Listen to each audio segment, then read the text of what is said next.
C'est par la grâce que vous êtes sauvés par le moyen de la foi. Toutes les bénédictions que Dieu a accordées à l'homme relèvent de sa simple grâce, de sa générosité ou de sa faveur gratuite et imméritée, d'une faveur tout à fait imméritée, l'homme ne pouvant prétendre à la moindre de ses miséricordes. C'est la grâce gratuite qui a formé l'homme de la poussière de la terre, qui souffla dans ses narines un souffle de vie et l'homme devint un être vivant, qui a imprimé sur cet être l'image de Dieu et qui a mis toutes choses sous ses pieds. La même grâce gratuite nous poursuit à ce jour, la vie, le souffle et toutes choses, car il n'y a rien que nous soyons, ayons ou fassions qui puisse mériter la moindre chose de la main de Dieu, car tout ce que nous faisons, c'est toi qui l'accomplis pour nous. Ce sont donc là autant d'exemples supplémentaires de la miséricorde gratuite. Et quelle que soit la justice que l'on puisse trouver dans l'homme, elle est aussi le don de Dieu. Par quoi donc un pécheur expierait-il le moindre de ses péchés? Par ses propres œuvres? Non. Si celles-ci étaient nombreuses ou saintes, elles ne seraient pas les siennes, mais celles de Dieu. Or, elles sont toutes impies et pécamineuses, de sorte que chacune d'elles nécessite une nouvelle expiation. Seul un fruit corrompu pousse sur un arbre corrompu, et son cœur est tout à fait perverti et abominable. Il est privé de la gloire de Dieu, de la splendide justice qui fut premièrement imprégnée dans son âme à la ressemblance de son grand Créateur. C'est pourquoi, comme il n'a rien à faire valoir, ni la justice ni les œuvres, sa bouche est complètement fermée devant Dieu. Si donc les hommes pécheurs trouvent grâce devant Dieu, c'est grâce sur grâce. Si Dieu consent encore à déverser sur nous de nouvelles bénédictions, et même la plus grande de toutes, le salut, que pourrions-nous répondre à ces choses? Sinon, merci à Dieu pour son don ineffable. C'est ainsi que Dieu a prouvé son amour envers nous en ce que lorsque nous étions encore pécheurs, Christ est mort pour nous sauver par grâce. Alors, vous êtes sauvés par la foi. La grâce est la source, la foi, la condition du salut. Or, pour que nous ne soyons pas privés de la grâce de Dieu, il nous faut nous renseigner avec soin sur ces trois choses. Premièrement, quelle est la foi par laquelle nous sommes sauvés? Deuxièmement, quel est le salut qui vient de la foi? Troisièmement, comment pouvons-nous répondre à certaines objections? Numéro 1. Quelle est la foi par laquelle nous sommes sauvés? Premièrement, ce n'est guère la foi d'un païen. Or, Dieu exige du païen qu'il croie que Dieu existe, qu'il est le rémunérateur de ceux qui le cherchent, et qu'il le cherche en le glorifiant comme Dieu, en lui rendant grâce pour toutes choses, et en pratiquant avec soin la vertu morale, la justice, la miséricorde et la vérité envers ses semblables. Un Grec ou un Romain, voire un Scythe ou un Indien, n'aurait donc aucune excuse s'il ne croyait pas à l'existence et aux attributs de Dieu, à un état futur de récompense et de punition, et au caractère obligatoire de la vertu morale. Car ce n'est guère la foi d'un païen. Ce n'est pas non plus en second lieu la foi d'un démon, bien qu'elle aille beaucoup plus loin que celle d'un païen. Car le diable croit non seulement qu'il y a un Dieu sage et puissant, gracieux pour récompenser et juste pour punir, mais encore que Jésus est le Fils de Dieu le Christ, le Sauveur du monde. C'est ainsi que nous le trouvons déclarant en modalité explicite « Je sais qui tu es, le Saint de Dieu ». Nous ne pouvons pas non plus douter que cet esprit misérable ne croit à toutes les paroles qui sont sorties de la bouche du Saint et à tout ce qui a été écrit par ces saints hommes d'autrefois, dont 2 ont été contraints de rendre ce glorieux témoignage. Ces hommes sont les serviteurs du Dieu très haut qui vous montre la voie du salut. Ainsi donc, le grand ennemi de Dieu et de l'homme croit et tremble de croire que Dieu s'est manifesté dans la chair, qu'il foulera tous les ennemis sous ses pieds et que toute l'écriture a été inspirée par Dieu. Ainsi va la foi d'un démon. Troisièmement, la foi par laquelle nous sommes sauvés, dans le sens du mot, qui sera expliqué ci-après, n'est guère celle que les apôtres eux-mêmes avaient lorsque Christ était encore sur la terre, bien qu'ils aient cru en lui au point de tout quitter et de le suivre, bien qu'ils aient eu alors le pouvoir d'opérer des miracles, de guérir toute espèce de maladie et toute espèce d'infirmité. Oui, ils avaient alors le pouvoir et l'autorité sur les démons, et par-dessus, ils ont été envoyés par leur maître pour prêcher le royaume de Dieu. Quelle est donc la foi par laquelle nous sommes sauvés? On peut répondre, premièrement, que c'est une foi en Christ. Christ et Dieu par Christ en sont les objets propres. C'est pourquoi elle se distingue suffisamment, absolument, de la foi des païens anciens ou modernes. Et de la foi du diable, elle se distingue pleinement par ceci. Elle n'est guère une chose spéculative, rationnelle, un assentiment froid et sans vie, un fil de sa pensée, mais une disposition du cœur. Car ainsi parle l'Écriture. C'est en croyant du cœur qu'on parvient à la justice. Et si tu confesses de ta bouche le Seigneur Jésus et si tu crois dans ton cœur que Dieu l'a ressuscité des morts, tu seras sauvé. Et ce qui la différencie de la foi que les apôtres eux-mêmes avaient pendant que notre Seigneur était sur la terre, est qu'elle reconnaît la nécessité, le mérite de sa mort et la puissance de sa résurrection. Elle reconnaît sa mort comme le seul moyen suffisant pour racheter l'homme de la mort éternelle et sa résurrection comme la restauration de nous tous à la vie et à l'immortalité, dans la mesure où il a été livré pour nos péchés et est ressuscité pour notre justification. La foi chrétienne n'est donc pas seulement un assentiment à l'ensemble de l'évangile de Christ, mais aussi une pleine confiance dans le sang de Christ, une confiance dans les mérites de sa vie, de sa mort et de sa résurrection, une dépendance à son égard en tant que notre expiation et notre vie, donnée pour nous et vivant en nous, et de ce fait une proximité avec lui et un attachement à lui en tant que notre sagesse, justice, sanctification et rédemption, ou en un mot, notre salut. La deuxième chose à considérer est de savoir quel est le salut par cette foi. Premièrement, quoique cela implique d'autres, c'est un salut présent. C'est quelque chose de réalisable et même de réellement réalisable sur la terre par ceux qui ont part à cette foi. Car c'est ainsi que l'apôtre dit aux croyants d'Éphèse, et par eux aux croyants de tous les âges, non pas vous serez, bien que cela soit vrai aussi, mais vous êtes sauvés par la foi. Vous êtes sauvés, pour tout comprendre en un même mot, du péché. C'est le salut par la foi. C'est ce grand salut annoncé par l'ange. Avant que Dieu ne mette au monde son premier-né, tu lui donneras le nom de Jésus car il sauvera son peuple de ses péchés. Et ni ici, ni dans d'autres parties de l'Écriture sainte, il n'y a de limitation ou de restriction. Tout son peuple, ou comme il est dit ailleurs, tous ceux qui croient en lui, il le sauvera de tous ses péchés, du péché originel et actuel, passé et présent, de la chair et de l'esprit. Par la foi qui est en lui, ils sont sauvés à la fois de la culpabilité et de la puissance de celle-ci. Premièrement, de la culpabilité de tous les péchés passés. En effet, alors que le monde entier est coupable devant Dieu à un point tel que s'il gardait le souvenir des iniquités, qui pourrait subsister? Et alors que par la foi, il n'y a que la connaissance du péché, mais aucune délivrance de celui-ci, de sorte qu'en accomplissant les œuvres de la loi, aucune chair ne peut être justifiée à ses yeux. À présent, la justice de Dieu qui est par la foi en Jésus-Christ est manifestée à tous ceux qui croient. Désormais, ils sont justifiés gratuitement par sa grâce, par la rédemption qui est en Jésus-Christ. Dieu l'a établi comme propitiation par la foi en son sang pour proclamer sa justice pour ou par la rémission des péchés passés. Maintenant, Christ a enlevé la malédiction de la loi, étant fait malédiction pour nous. Il a effacé l'acte dont les ordonnances nous condamnaient et qui subsistait contre nous, et il l'a détruit en le clouant à la croix. Il n'y a donc maintenant plus de condamnation pour ceux qui croient en Jésus-Christ. Et puisqu'ils sont sauvés de la culpabilité, ils sont sauvés de la crainte. Non pas en effet d'une crainte filiale d'offenser, mais de toute crainte servile, de la crainte du tourment, de la crainte du châtiment, de la crainte de la colère de Dieu, qu'ils ne considèrent plus comme un maître sévère, mais comme un père indulgent.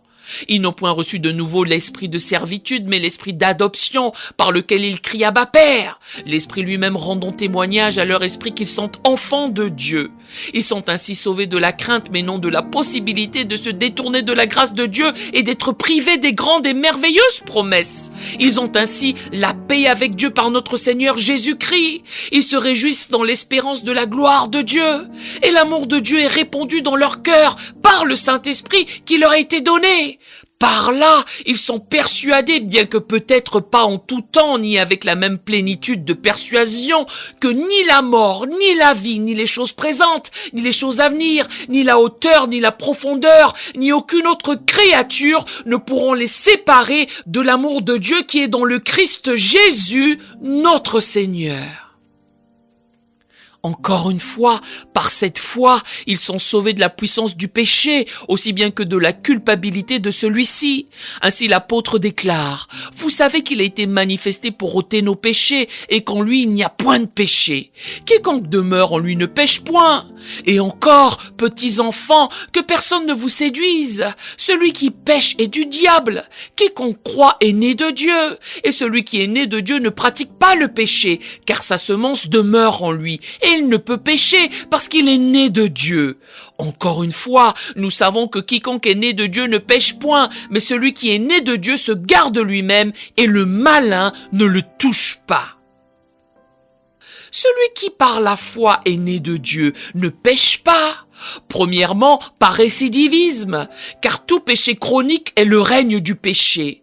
Mais le péché ne peut régner en quiconque croit. Deuxièmement, par aucun péché volontaire, car sa volonté, tant qu'il demeure dans la foi, est totalement opposée à tout péché et le déteste comme un poison mortel. Troisièmement, par aucun désir pécheur, car il désire continuellement la sainte et parfaite volonté de Dieu et toute tendance à un désir impie, il l'étouffe dès sa jeunesse par la grâce de Dieu. Quatrièmement, il ne pêche pas non plus par ses infirmités, que ce soit en acte, en parole ou en pensée, car ces infirmités n'ont pas le concours de sa volonté, et sans cela, elles ne sont pas proprement des péchés. Ainsi, celui qui est né de Dieu ne pratique pas le péché, et bien qu'il ne puisse pas dire qu'il n'a pas de péché, maintenant, il ne pêche point. Tel est donc le salut qui s'opère par la foi, même dans le monde présent.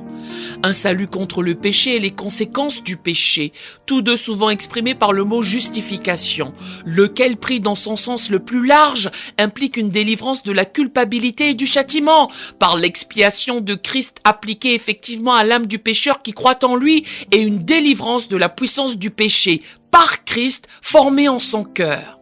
Ainsi, celui qui est ainsi justifié ou sauvé par la foi est vraiment né de nouveau. Il est né de nouveau de l'Esprit pour une vie nouvelle qui est cachée avec Christ en Dieu.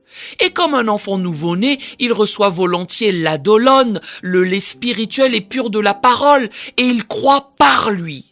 Il avance dans la puissance du Seigneur son Dieu, de foi en foi, de grâce en grâce, jusqu'à ce qu'il parvienne enfin à l'état d'homme fait, à la mesure de la stature parfaite de Christ. Troisièmement, la première objection habituelle à cela est la suivante. Que prêcher le salut ou la justification par la foi seulement, c'est prêcher contre la sainteté et les bonnes œuvres. À quoi l'on pourrait répondre brièvement, il en serait ainsi si nous parlions comme certains le font, d'une foi qui en serait séparée, mais nous parlons d'une foi qui ne l'est pas, mais qui produit toutes les bonnes œuvres et toute la sainteté. Mais il peut être utile de l'examiner plus en détail, d'autant plus qu'il ne s'agit pas d'une objection nouvelle, mais d'une objection aussi ancienne que le temps de saint Paul. Car déjà à l'époque, on demandait « Anéantissons-nous donc la loi par la foi ?» Nous répondons, premièrement, tous ceux qui ne prêchent pas la foi rendent manifestement la loi nulle, soit directement et brutalement par des limitations et des observations qui rongent tout le sens du texte, soit indirectement en omettant d'indiquer le moyen unique par lequel il est possible de s'en acquitter. En second lieu, nous établissons la loi, à la fois en montrant toute son étendue et sa signification spirituelle, et en appelant tous les hommes à cette voie vivante par laquelle la justice de la loi peut être accomplie en eux. Ceux-ci, tout en se confiant dans le sang de Christ seul, utilisent toutes les ordonnances qu'il a établies, font toutes les bonnes œuvres qu'il a préparées d'avance afin qu'ils les pratiquent, et jouissent et manifestent toutes les dispositions saintes et célestes, même la même pensée qui était en Christ Jésus. Mais le fait de prêcher cette foi ne conduit-il pas les hommes à l'orgueil ? Nous répondons que cela le peut malencontreusement. Aussi chaque croyant doit être sérieusement averti, selon les paroles du grand apôtre. Pour cause d'incrédulité, les premières branches ont été retranchées. Et toi, tu subsistes par la foi. Ne t'abandonne pas à l'orgueil, mais crains. Car si Dieu n'a pas épargné les branches naturelles, il ne t'épargnera pas non plus. Considère donc la bonté et la sévérité de Dieu. Sévérité envers ceux qui sont tombés, mais bonté envers toi, si tu demeures ferme dans cette bonté. Autrement, tu seras aussi retranché. Et tout en persévérant dans cette voie, il se souviendra de ces paroles de saint Paul qui prévoyait cette objection et y répondait. Où donc est le sujet de se glorifier? Il est exclu. Par quelle loi? Par la loi des œuvres? Non, mais par la loi de la foi. Si un homme était justifié par ses œuvres, il aurait de quoi se glorifier. Mais il n'y a pas lieu de se glorifier pour celui qui ne fait point d'œuvres, mais qui croit en celui qui justifie l'impie. C'est dans le même sens que vont les paroles qui précèdent et suivent le texte. Dieu, qui est riche en miséricorde, alors que nous étions morts par nos offenses, nous a rendus à la vie avec Christ. C'est par la grâce que vous êtes sauvés, afin de montrer l'infinie richesse de sa grâce, par sa bonté envers nous en Jésus-Christ. Car c'est par la grâce que vous êtes sauvés, par le moyen de la foi. Et cela ne vient pas de vous. Ce n'est pas de vous-même que viennent votre foi et votre salut, c'est le don de Dieu, le don gratuit, immérité, la foi par laquelle vous êtes sauvés, ainsi que le salut qu'il y joint de son bon plaisir, de sa simple faveur. Que vous croyiez est un exemple de sa grâce. Que vous soyez sauvés en croyant en est un autre. Ce n'est pas à cause des œuvres, afin que personne ne se glorifie. Car toutes nos œuvres, toute notre justice, qui était avant notre croyance, ne méritaient de Dieu que la condamnation. Elles étaient loin de mériter la foi, qui par suite, lorsqu'elle est donnée, ne vient pas des œuvres.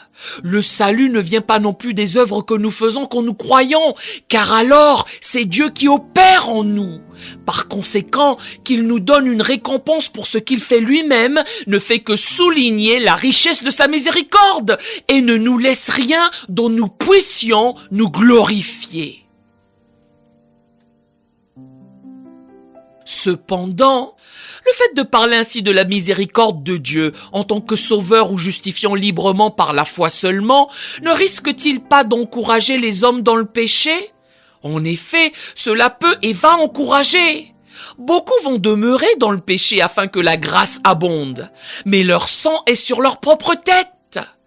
La bonté de Dieu devrait les amener à se repentir, et il en sera de même pour ceux qui ont le cœur sincère. Quand ils sauront qu'il y a encore le pardon chez lui, ils crieront à haute voix pour qu'il efface aussi leurs péchés, par la foi qui est en Jésus.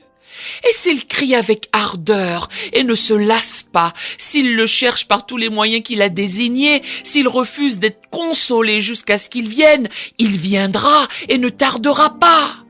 Et il peut accomplir beaucoup de choses en peu de temps. Nombreux sont les exemples dans les actes des apôtres où Dieu a opéré cette foi dans le cœur des hommes comme la foudre tombant du ciel. Ainsi, alors même où Paul et Silas commencèrent à prêcher, le geôlier se repentit, crut et fut baptisé, tout comme le furent 3000 personnes par Saint-Pierre le jour de la Pentecôte, qui toutes se repentirent et crurent à sa première prédication.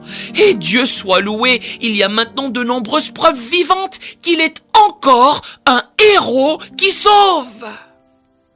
Pourtant, à la même vérité, placée sous un autre angle, une objection tout à fait contraire est faite. Si un homme ne peut être sauvé par tout ce qu'il est en mesure de faire, cela conduira les hommes au désespoir. C'est vrai, à désespérer d'être sauvés par leurs propres œuvres, leurs propres qualités ou leur justice.